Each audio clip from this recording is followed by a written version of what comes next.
میدونستید اگر 3 مدل سبزی رو که شامل گشنیز، برگ سیر و نعنا یا سرسم هستش رو به همراه نمک فراوون توی دستگاه سبزی خردکنتون بریزید یا از چرخ گوش ردش کنید، اون موقع شما یه دلال خوشمزه دارید.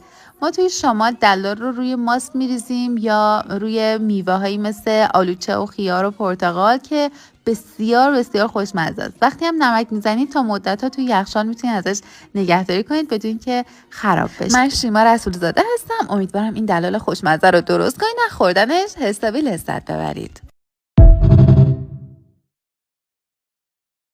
میدونستید اگر 3 مدل سبزی رو که شامل گشنیز، برگ سیر و نعنا یا سرسم هستش رو به همراه نمک فراوون توی دستگاه سبزی خردکنتون بریزید یا از چرخ گوش ردش کنید، اون موقع شما یه دلال خوشمزه دارید.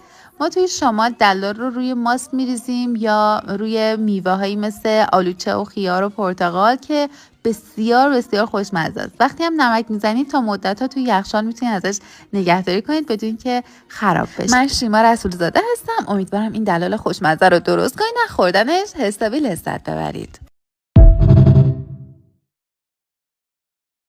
میدونستید اگر 3 مدل سبزی رو که شامل گشنیز، برگ سیر و نعنا یا سرسم هستش رو به همراه نمک فراوون توی دستگاه سبزی خردکنتون بریزید یا از چرخ گوش ردش کنید، اون موقع شما یه دلال خوشمزه دارید.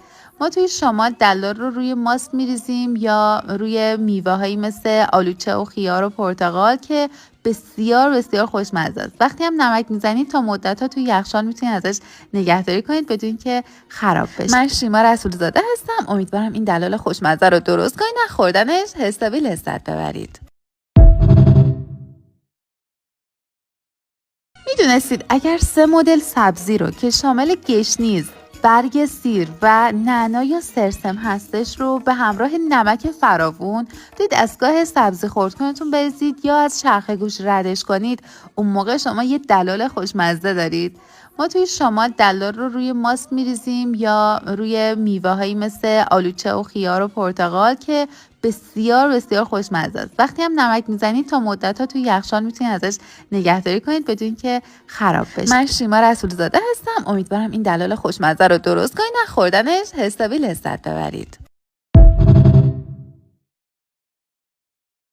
میدونستید اگر 3 مدل سبزی رو که شامل گشنیز، برگ سیر و نعنا یا سرسم هستش رو به همراه نمک فراوون توی دستگاه سبزی خردکنتون بریزید یا از چرخ گوش ردش کنید، اون موقع شما یه دلال خوشمزه